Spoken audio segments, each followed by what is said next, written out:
بسم اللہ الرحمن الرحیم۔ گمنام ہیروز کے معزز ناظرین، السلام علیکم۔ آئیے چلتے ہیں کہانی کی طرف۔ ہاروے نے کہا، اصل رکاوٹ تو تم ہو، ہم تم سے جان لیوا دشمنی نہیں کر رہے تھے، پرامن طریقے سے کہہ رہے تھے کہ ہمیں مالی کے دماغ میں پہنچا کر وہاں سے ہمیشہ کے لیے چلے جاؤ۔ کیا پرامن طریقہ یہی ہوتا ہے کہ کسی کی بہو بیٹی کو اغوا کرو؟ تم لوگوں نے جتنی بڑی غلطی کی اتنی بڑی سزا مل گئی۔ میں بھی تمہیں سمجھاتا ہوں، صحیح راستے سے مالک کا دل جیت لو۔ اسے ایک خیال خونی کرنے والے ساتھی کی ضرورت ہے، میں ہمیشہ اس کا باڈی گارڈ بن کر نہیں رہوں گا۔ وہ جب بھی کسی ٹیلی پیتھی جاننے والے پر اعتماد کرے گی، میں اسی وقت مالک کو تیسری شادی کی مبارکباد دے کر اس کے دماغ اور اس کے قلعے سے ہمیشہ کے لیے چلا آؤں گا۔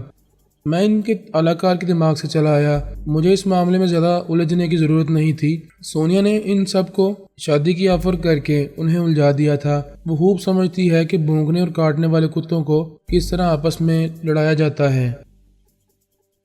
کرونا پر تنویمی عمل کر کے اس کے دماغ کو لاک کر دیا گیا تھا۔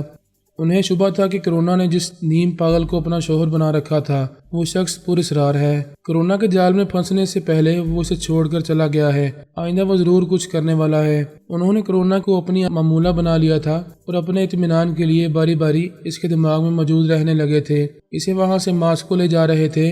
دن رات اس کے دماغ میں رہنے سے یہ پتہ چل رہا تھا کہ کرونا نے جس پراسرار شخص کو اپنا شوہر بنایا تھا وہ ٹیلی پیتھی نہیں جانتا ہے۔ اگر جانتا تو کرونا کو ہپنوٹائز کرتے وقت اس کے دماغ میں موجود رہتا اور ان کے تنویمی عمل کو ناکام بنا دیتا، لیکن اس نے ایسا نہیں کیا تھا۔ اس کے بعد بھی ایک دن گزر گیا تھا۔ اب دوسرے دن وہ کرونا کے ساتھ ماسکو پہنچنے والے تھے، لیکن اب تک اس کے دماغ میں کوئی نہیں آیا تھا۔ اگر کوئی آتا تو وہ کرونا کے چور خیالات سے اس کے بارے میں معلوم کر لیتے۔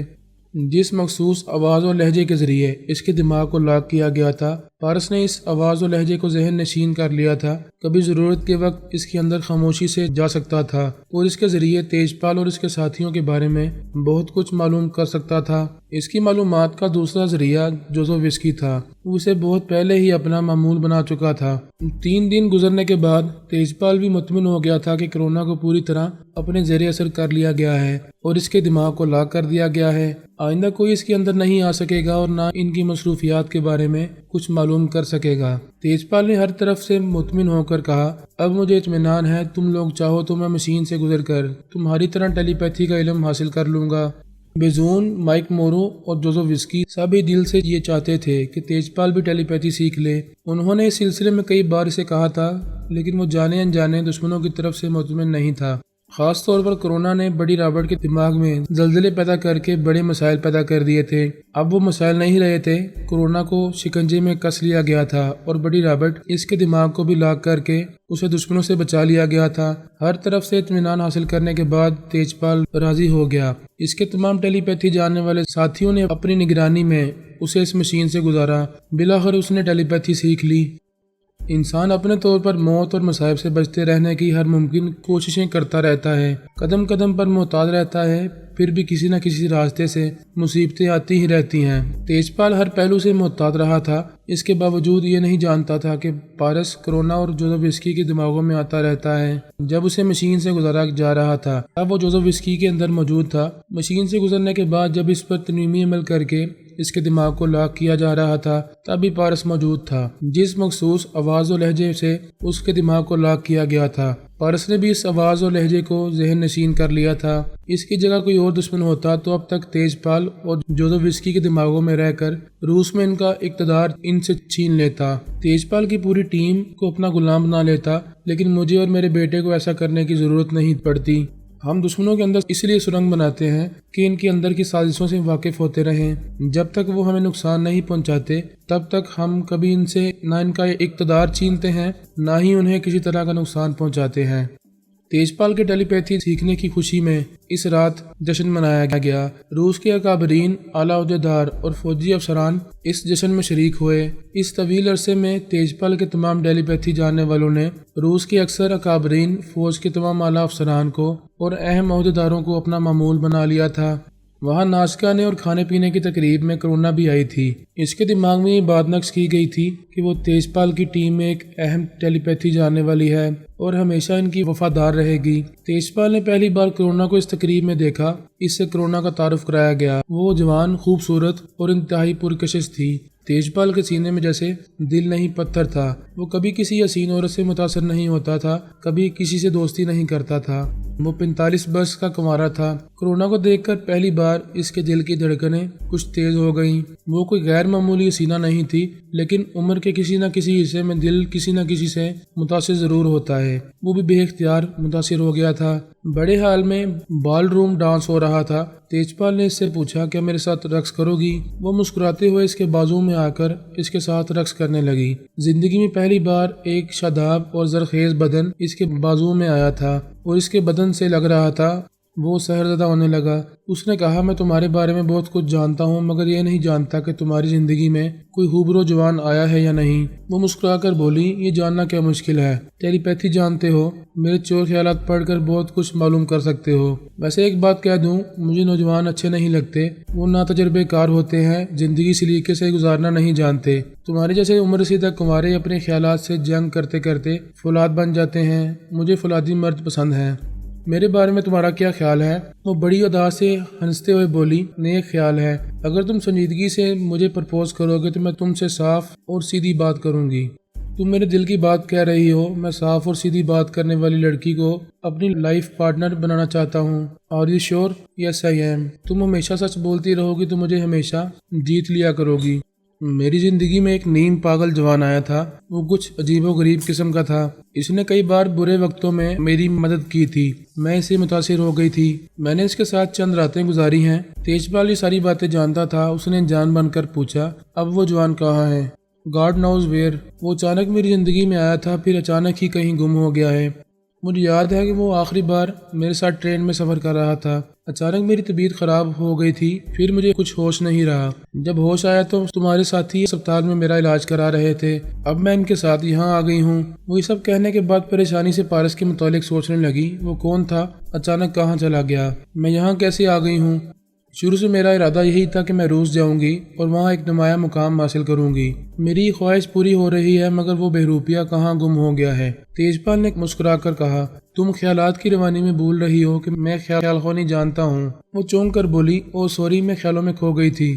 مجھے ایسا لگتا ہے جیسے اس نے مجھے ہپنوٹائز کیا ہے۔ میں وقت بے وقت اس کے سحر میں کھو جاتی ہوں۔ اس کی شخصیت دل فریب ہوگی، اس لیے اس کی ایک طرف کھینچی جاتی ہوں۔ دل بے قابو ہو جاتا ہے، اسی لیے تو کہتی ہوں اس نے ضرور مجھے ہپنوٹائز کیا ہے، ورنہ اس میں کوئی خاص بات نہیں تھی۔ میں کیوں خواہ مخواہ اس کے بارے میں سوچنے لگتی ہوں؟ تمہاری لائف میں کوئی دوسرا آئے گا تو وہ تمہارے خوابوں اور خیالوں سے نکل جائے گا۔ ایک بات سچ کہتی ہوں، تمہاری شخصیت بھی کچھ کم دل فریب نہیں ہے۔ تم اسے میرے دل و دماغ سے مٹا سکتے ہو۔ وہ خوش ہو گیا، کہنے لگا، میں تمہیں اتنی محبت اور توجہ دوں گا کہ تم اسے تو کیا، ساری دنیا کو بھول جاؤ گی۔ You are so nice to me, I love you. مگر میں یقین کرنا چاہتی ہوں کہ اس جوان نے مجھے ہپنوٹائز نہیں کیا ہے۔ میں یقین دلا سکتا ہوں، ہم سب نے تمہارے چور خیالات پڑھے ہیں، تم اس کے زیر اثر نہیں ہو سکتا ہے وہ ٹیلی پیتھی جانتا ہو، چپ چاپ میرے اندر آ کر مجھے اپنے بارے میں سوچنے پر مجبور کرتا ہو۔ وہ ہنستے ہوئے بولا، ایسی کوئی بات نہیں ہے۔ مائک مورو نے تم پر ترمیمی عمل کر کے تمہارے دل و دماغ کو لاک کر دیا ہے۔ نہ وہ شخص تمہارے اندر آ سکتا ہے اور نہ ہی الپا کبھی تمہیں پریشان کرے گی۔ کرونا نے باتوں میں یہ گلوا لیا کہ اس پر ترمیمی عمل کیا گیا ہے اور عامل مائک مورو ہے۔ تیج پال نے کہا، تمہارے تمام دشمنوں کو تم سے دور کرنے کے لیے ایسا کیا گیا ہے، تم بالکل محفوظ ہو اور اپنے دوستوں میں ہو۔ وہ دل ہی دل میں سوچنے لگی، ٹیلی پیتھی جاننے والے میرے دوست کیسے ہو گئے؟ یہ میں خوب سمجھتی ہوں، میرا دماغ لاک کرنے اور مجھے دشمنوں سے بچائے رکھنے کے بہانے اپنی معمولہ بنا چکے ہو۔ وہ یہ سوچ کر پریشان ہو رہی تھی کہ ترمیمی عمل سے کیسے نجات حاصل کرے گی۔ وہ ایک معمولہ تھی، اپنے عامل کے خلاف سوچ بھی نہیں سکتی تھی۔ اس کا ذہن عمل کے شکنجے میں تھا۔ وہ اپنی آزادی کے لیے خود کسی طرح کی بھی کوشش نہیں کر سکتی تھی۔ اس وقت وہی یاد آ رہا تھا، کہاں ہو تم؟ کیوں مجھے چھوڑ کر چلے گئے؟ تم تو میرے برے وقتوں میں کام آتے ہو، اس سے برا وقت اور کیا ہوگا؟ انہوں نے مجھے کنیز بنا لیا ہے، یہ میرے مزاج کے خلاف ہے۔ اتنی بڑی دنیا میں صرف تمہیں برتر سمجھتی ہوں، کسی اور سے کم تر ہو کر نہیں رہوں گی، مجھے بچا لو، کہاں ہو تم؟ پھر وہ خیالات سے چونک گئی۔ تیج پال نے آ کر کہا تھا، سوری، کرنل نے اچانک مجھے مخاطب کیا تھا، میں اس سے باتیں کرنے لگا، اس تقریب میں سبھی میرے مہمان ہیں، مجھے سب سے ملنا اور باتیں کرنا چاہیے، تو پھر مہربانی کرو مجھ سے پھر کسی وقت باتیں کر سکتے ہو، میں تو صرف تم سے ہی باتیں کرنا چاہتا ہوں، تم چاہو تو ہم پارٹی کے بعد کہیں وقت گزاریں گے، بہت رات ہو جائے گی اور ہمارا رات گزارنے والا کوئی رشتہ نہیں ہے، ایم آئی رائٹ؟ ہاں یہ تو ٹھیک ہے، مگر میں آج ہی شادی کی بات طے کرنا چاہتا ہوں، یہ کوئی مسئلہ نہیں ہے، مہمانوں سے ملتے رہو، مہربانی کرتے رہو اور خیال خوانی کے ذریعے مجھ سے باتیں کرتے رہو، تم دوسروں کے ساتھ مصروف رہو گے، خیال خوانی نہیں کر سکو گے، اس لیے میں تمہارے دماغ میں رہ کر بولتی رہوں گی، یہ طریقہ اچھا ہے، میں بظاہر دوسروں سے ملتا رہوں گا مگر اندر ہی اندر تم سے باتیں کرتا رہوں گا۔ وہ مسکراتا ہوا ایک اعلیٰ حاکم کی طرف چلا گیا۔ کرونا کو یہ بتایا گیا تھا کہ ٹیلی پیتھی جاننے والوں کی ٹیم میں تیج پال سب سے اہم ہے۔ بیزون، مائک مورو، بڑی رابرٹ اور جوزوفسکی اس پر اندھا اعتماد کرتے ہیں اور اس کے مشوروں پر آنکھیں بند کر کے عمل کرتے رہتے ہیں، اسی لیے وہ اس اصل مہرے میں دلچسپی لے رہی تھی۔ اس کے دل و دماغ پر حکومت کرتے ہوئے اس کے تمام ساتھیوں کو اپنا معمول بنا سکتی تھی۔ اس نے بیزون کے پاس آ کر کہا، میں اپنی زندگی کا ایک اہم فیصلہ کرنا چاہتی ہوں مگر تم لوگوں کی مرضی کے بغیر یہ فیصلہ نہیں کر سکوں گی۔ وہ بولا، اب تم ہماری اپنی ہو، ہم تمہیں بہترین مشورے دیں گے، کس قسم کا فیصلہ کرنا چاہتی ہو؟ تیج پال مجھے پسند کر کے شادی کے لیے پرپوز کر رہا ہے مگر میں تم سب کی رضامندی سے شادی کروں گی۔ ہم اس پارٹی میں دیکھ رہے ہیں کہ وہ مہمانوں سے رسمی گفتگو کر کے بار بار تمہارے پاس چلا آتا ہے، ہم نے اسے کبھی کسی عورت کے قریب نہیں دیکھا، آج وہ تمہارے اتنے قریب آ گیا کہ تمہیں بازو میں لے کر ڈانس کر رہا تھا۔ مائک مورو نے کہا، یہ ہمارے لیے بہت خوشی کی بات ہے، ہمارا گائیڈ، ہمارا رہنما شادی کرے گا، گھر بسائے گا، اسے کبھی کسی عورت سے خوشیاں نہیں ملیں، تم سے ملیں گی، ہم تمہیں اس کے لیے ریزرو رکھیں گے، تم اسے خوش کرتی رہو گی۔ کیا میں خوش کرنے والی بازاری عورت ہوں؟ مہذب طریقے سے نہیں کہہ سکتے کہ میں بیوی بن کر اسے خوش رکھ سکتی ہوں؟ ہمارے تیج پال کا جی چاہے گا تو وہ بیوی بنائے گا ورنہ داشتہ بنا کر رکھے گا، کیا تم انکار کر سکو گی؟ وہ مائک مورو کی معمولہ تھی، سر جھکا کر بولی، نہیں، تم جو چاہو گے وہی کروں گی۔ میں بھی تیج پال سے کہتا ہوں، وہ پارٹی کے بعد تمہیں اپنے ساتھ رات گزارنے کے لیے لے جائے گا۔ تیج پال نے ان کے قریب آتے ہوئے کہا، میں کرونا کے دماغ میں رہ کر تم لوگوں کی باتیں سن رہا تھا، مائک، یہ تمہاری معمولہ ہے مگر اسے کنیز نہ سمجھو، یہ میری وفادار بیوی بن کر نہیں رہے گی، تب اس کے ساتھ کنیزوں جیسا برتاؤ کیا جائے گا۔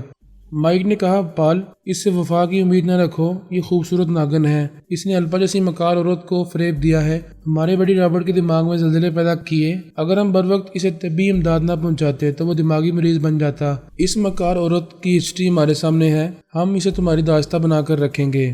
تیج پال نے کہا، تم سب میرے مشوروں پر عمل کرتے رہے ہو، میں بھی تمہارے مشوروں پر عمل کروں گا، یہ مجھے دنیا کی سب سے حسین عورت لگ رہی ہے، میں اس کی مکاریوں کو سمجھنے کے باوجود اس کی طرف کھینچا جا رہا ہوں، اس کی مرضی سے اسے حاصل کرنے کے لیے شادی بھی کر سکتا ہوں، کیا فرق پڑے گا؟ یہ دھوکہ دے گی تو ہم سب اسے جہنم میں پہنچا سکتے ہیں۔ بیزون نے کہا، پال، اسے اس کی اوقات میں رہنے دو، شادی کے جھمیلے میں نہ پڑو، اسے اپنے بنگلے میں لے جاؤ۔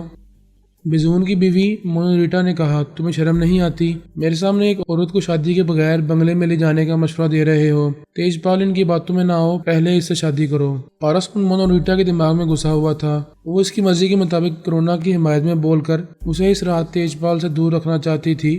مائک مورو نے کہا، مونوریٹا، تم اس معاملے میں نہ بولو، تم اسے نہیں جانتی ہو، اتنا جانتی ہوں کہ یہ میری طرح عورت ہے اور میں شادی کے بغیر اس عورت کی انسلٹ نہیں ہونے دوں گی۔ مائک نے کہا، بیزون، اپنی وائف کو سمجھاؤ یہ یہاں سے جائے اور میزبانی کرے۔ بیزون سے کیا کہتے ہو؟ میں بھی تیج پال کے لیے تم لوگوں کی طرح اہم ہوں، ٹیلی پیتھی سیکھنے والی ہوں، تمہاری ٹیم کی اہم ممبر ہوں، میرے خلاف بولو گے تو گولی مار دوں گی۔ تیج پال نے کہا، دشمنوں کی طرح گولی مارنے کی بات نہ کرو، ہم سب دوست ہیں۔ بیزون نے کہا، یہ دھوکہ برداشت نہیں کرتی ہے، ایک بار اسے شبہ ہوا تھا کہ میں اس سے چھپ کر کسی دوسری عورت سے ملتا ہوں، اس نے مجھ پر گولی چلائی تھی، میں کسی طرح بچ گیا، بڑی مشکلوں سے شبہ دور کیا، تب اس کا غصہ ٹھنڈا ہوا تھا۔ یہ واقعہ میں نے تم لوگوں کو سنایا تھا، ہاں ہمیں یاد ہے۔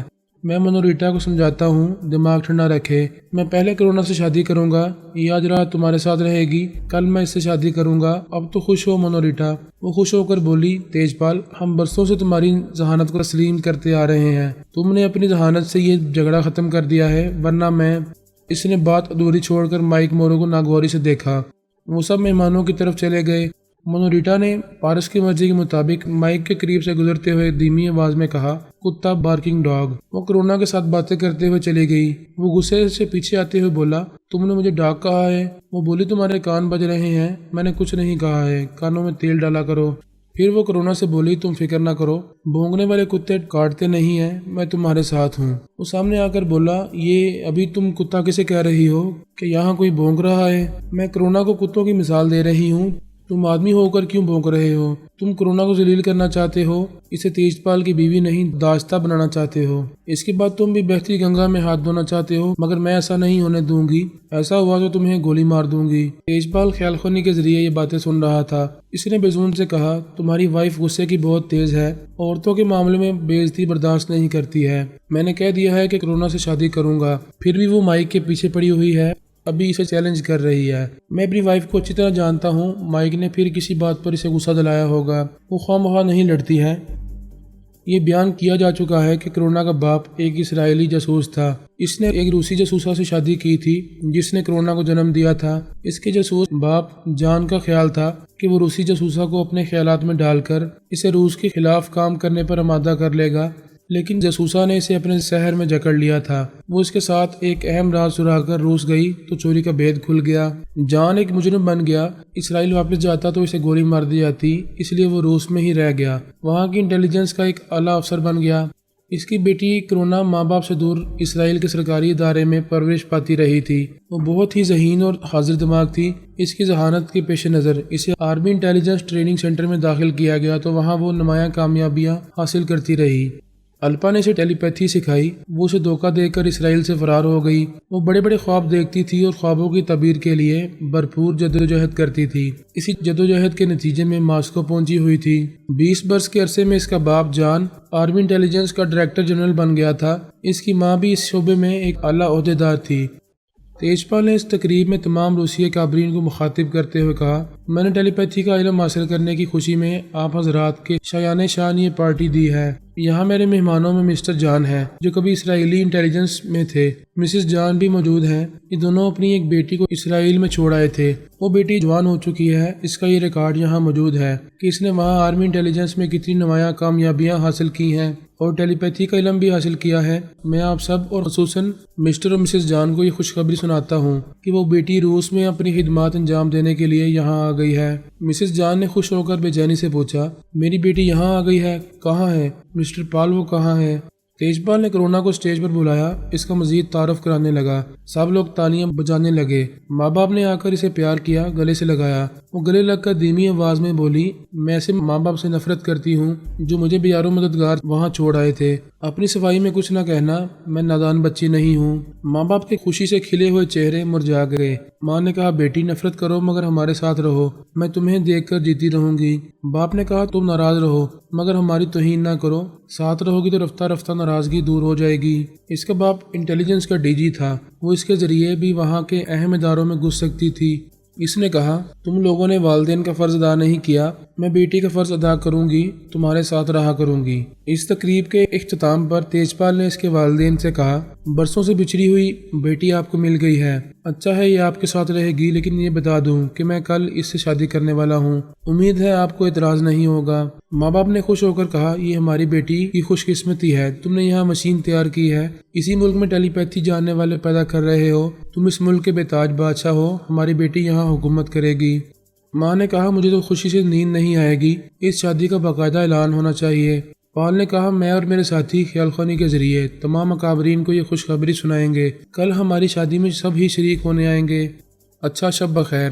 کرونا اس سے رخصت ہو کر والدین کے ساتھ ان کے بنگلے میں آئی۔ وہ شادی کے سلسلے میں تیجپال کو سبز باغ دکھانا چاہتی تھی۔ وہ وہاں شادی کرنے نہیں، حکومت کرنے آئی تھی، لیکن مائک مورو کے تنظیمی عمل کے زیر اثر مجبور ہو گئی تھی۔ اس کا سحر زدہ دماغ ان کے خلاف کوئی پلاننگ بھی نہیں کر سکتا تھا۔ ایسا ہی وقت بے اختیار اسے پارس یاد آتا تھا۔ اب وہ اسے یاد کر کے جن جلانے لگی۔ یہ سوچ کر غصہ آتا تھا کہ برے وقت میں کام آنے والا اسے چھوڑ کر بھاگ گیا ہے۔ برسوں کے بچھڑے ہوئے والدین گھر پہنچ کر اسے پیار بھری باتیں کرنا چاہتے تھے، لیکن وہ نیند کا بہانہ کر کے بیڈ روم میں آ گئی، دروازے کو اندر سے بند کر کے بیڈ کے سرے پر بیٹھ گئی۔ ان حالات میں سے نیند نہیں آ سکتی تھی، لیکن وہ منہ کھول کر جماہی لینے لگی۔ اس کا یارو مددگار اس کے دماغ کو تھپک رہا تھا۔ وہ بستر پر لیٹ گئی، پھر اسے پتہ ہی نہ چلا کہ کب نیند کی آغوش میں پہنچ گئی ہے۔ وہ اس کے اندر آ کر اس سے باتیں کرتا تو مائک مورو کو اس کے خیالات پڑھ کر معلوم ہو جاتا کہ اس کا سابقہ پاگل پراسرار شوہر ٹیلی پیتھی جانتا ہے اور چوری چھپے اس کے دماغ میں آتا رہتا ہے۔ اگر وہ خواب میں سے دیکھتی تو دشمنوں کو شبہ نہ ہوتا، وہ یہی سمجھتے کہ کرونا اس سے متاثر ہے، اس لیے خواب میں دیکھتی ہے۔ اس نے خواب میں سے دیکھا، دیکھتے ہی خوش ہو کر بولی، تم آ گئے، کہاں چلے گئے تھے؟ وہ بولا، تمہارے ساتھ ٹرین میں کھانا کھا رہا تھا، تم پانی پی کر بے ہوش ہو گئی تھی اور میرا پیٹ خراب ہو گیا تھا، میں ٹوائلٹ کے لیے گیا تھا، واپس آ کر دیکھا تو تم کمپارٹمنٹ میں نہیں تھی۔